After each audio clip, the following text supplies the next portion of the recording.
My husband of 20 years is cheating on me with our son's 18-year-old girlfriend. I'm going to use pseudonyms for anyone I reference in this post. I, 41/F, am a stay-at-home mom. My husband, 48/M, whom we'll call Paul, works in finance. We have been married for nearly 20 years. We have 2 kids, whom we'll call Eric, our 18-year-old son, currently a senior in high school, and Mary, our 15-year-old daughter. They are both the lights of my life. My marriage with my husband has grown somewhat stale over the years for a myriad of reasons, such as his work schedule and how I've aged poorly since we first met. Our son Eric has a girlfriend, 18/F, whom he's been dating since they were freshmen in high school. We'll call her Amy. Eric absolutely adores Amy. She's his first love, and she's someone I've always considered as family. This makes the whole situation emotionally excruciating for me. Last week I inadvertently saw my husband's phone screen and got a glimpse of a text thread between my husband and Amy, our son's girlfriend, and I read what looked like a message of her telling him that she misses sucking his cock. I froze in place, in complete disbelief. I spent most of the day convincing myself that I must have misread what I saw. However, I didn't misread it because, over the last several days, I discovered a file on his computer filled with tons of BDSM porn. He clearly has a porn addiction. He also has saved photos of Amy from her Instagram on his computer. Although they weren't inappropriate, she was fully clothed, it was still the proof I needed to confirm that I wasn't going crazy. I also looked at his phone during opportune moments and saw more of their interactions. I wish I had never looked. They were filled with mean, horrible things said at my expense, with him constantly comparing me to her. He would call me fat and old, among other things, with Amy LOLing. I've always had hunches or paranoid feelings that Paul has been cheating on me, but never in a million years could I have fathomed something like this. Last month, I found a thong in our bedroom that I know wasn't mine. I turned a blind eye to it, being naive and acting like it was maybe our daughter's, even though that made zero sense. Not only is he cheating on me, but he's betraying our son. I'm completely devastated. I don't even think words can adequately describe the dread, anger, shock I feel right now. I'm totally overwhelmed on how to handle this because obviously action needs to be taken, but I'm terrified of what kind of psychic blow this will be for my son. I have no idea how to even broach this completely fucked up topic with him. I wouldn't wish this predicament on my worst enemy. I can't even believe I married this scumbag in the first place. And then my mind started to race, realizing that I started noticing specifically unusual behavior from him around the same time Amy turned 18. Was he waiting for her to turn 18 before pursuing this affair?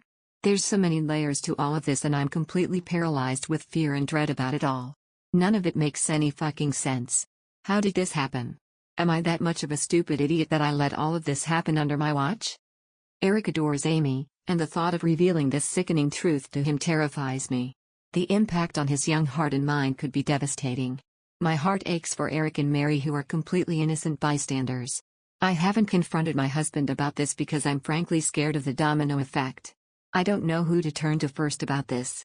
I share my story not for sympathy, but in search of understanding and perhaps advice from those who might have had to grapple with deep betrayal. Thank you for listening. Update 1.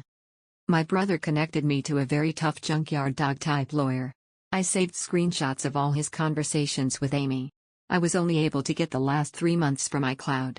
The conversations were mostly flirty and dirty talk. It was hard to stomach, completely sleazy, and I saw several negative things said about me. His call history showed he talks with her for hours pretty consistently. He uses dating apps. I took screenshots of his profiles and all of the active chats he has with his matches. It's very clear he uses a filter to seek out girls who are 18 to 22 or so. I copied all of his files from the computer. He goes on sex chat rooms and forums, and he spends a ton of money on OnlyFans. I rummaged through every possible hiding spot I could think of in the house. He had various toys, blindfolds, cuffs, lubricants, etc. He also had different outfits which looked kind of like a girl's Catholic school uniform and a French maid type outfit too. I picked up Eric and Mary from school, and we all drove to my brother's. They were able to sense something was awry when I picked them up. I delicately told them the entire situation, and I broke down crying. Mary had the most anger, even more than Eric. I met with Amy's mother and told her everything. She confiscated Amy's phone and gave me the entire chat log. It only dated back 3 months ago, like on my husband's cloud, almost as if they both deleted the messages at the same time. She told me Amy sobbed when confronted. Amy basically told her mother that she will never understand and that she and him are in love. I don't want to get into too many details with what else she was saying, but suffice to say, it's very easy to assume that my husband slowly and methodically became a sage-like figure in her life, making her feel she could rely on him, and he took advantage of the fact that she came from a broken home. Amy is also non-stop insistent that their friendship only became romantic/physical recently, and before that, she said he was more of a friend and mentor. I confronted Paul over Zoom. The look on his face was scary. He became red and looked so sweaty, he had anger and panic in his eyes. His tone of voice was very defensive and frightening. He kept yelling the word context over and over again, and that none of that happened. He was unable to speak without constant stutters and intensity. Nothing really made any sense to me. I refused to tell him where I was, and he said I had no right to take his kids away from him, and then he abruptly left the Zoom. My lawyer is filing for temporary sole custody of Mary and a restraining order. Mary is still the most angry. She's totally furious with her dad and Amy, justifiably so, of course. Mary is recollecting moments and times she watched her dad interact with her friends, and she's in knots about it. Eric is very clearly hurting, but he's so strong and very level-headed. He wants to see a therapist.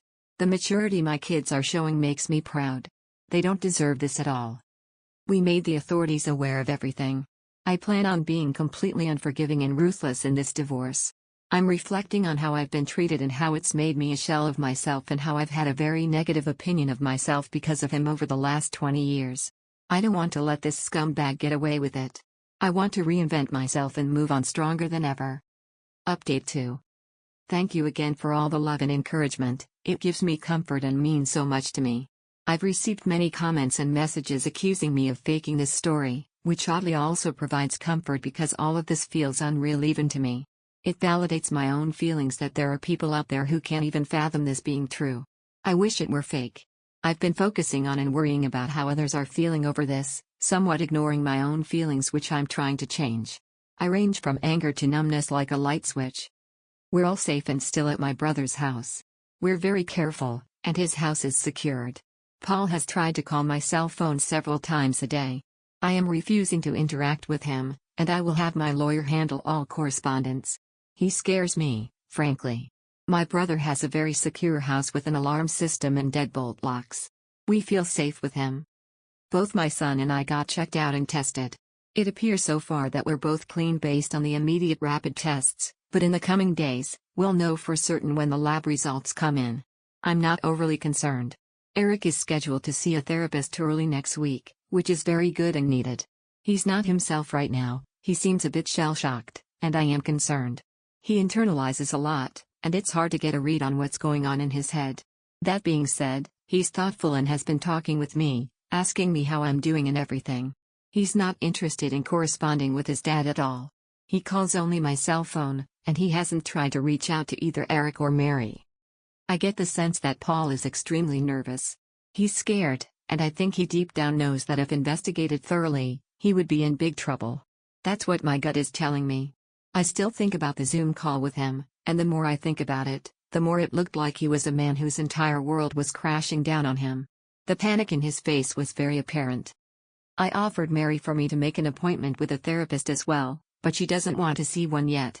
She said she's open to it eventually but wants time to herself. She's been asking her friends about her dad and if they experienced any creepiness from him. Her friends were open and honest with her, and apparently, they felt like he stared a lot and sensed his hovering presence whenever they were over. One of Mary's friends went so far as to say that she felt like he was checking her out a lot, like looking at her rear and complimenting the color of her yoga pants. At the time, no issue was brought up about it, but in light of everything that has been happening, it seems strange now. He would sit himself in different areas or vantage points to get a good view of her, she claimed. He also asked questions about what kind of friend group or which clique they were in at school. He kept asking about if they were popular girls. I'm completely embarrassed that they had this experience at our house. As for updates on Amy, which is the main reason why I wanted to write this update, I completely agree that she is also a victim. A lot of people have been emphasizing that, and I agree. I've done everything I could in my own power to indirectly get her opportunities to get help. Like I said, I told her mother, and she's been updating me on everything. Amy, unfortunately, is still living in her deluded reality, and I can only pray that she'll eventually come to her senses. She doesn't want to see any doctors or therapists at all and has been constantly trying to reach Paul because, again, she believes that they are in love. From what I've been told, she hasn't been able to get hold of him, and he's been avoiding communication with her completely. Amy blames me for that and believes I took away his devices and am very controlling. Any truth that her mother tries to convey to her is met with conspiracy theories and hostility. Amy looks at me as a villain and still sees Paul through rose-colored glasses. Her mother showed her screenshots of his dating app profiles and matches, and she refuses to believe it, saying I photoshopped it. According to her mom, Amy keeps saying things like everyone is just mad because she found herself a real man and that I'm jealous because she takes better care of him than I do. It's in line with some of the conversations I screenshot, where a lot of what Paul says is him complaining about things I don't do for him sexually. Right now, she's insistent that she and Paul will be together in the long run. He's honestly a slimeball. I can only hope that Amy comes to her senses, but me directly intervening doesn't feel like it would be productive at the moment, maybe eventually though. Thanks for watching. Please like, comment and subscribe. Thank you.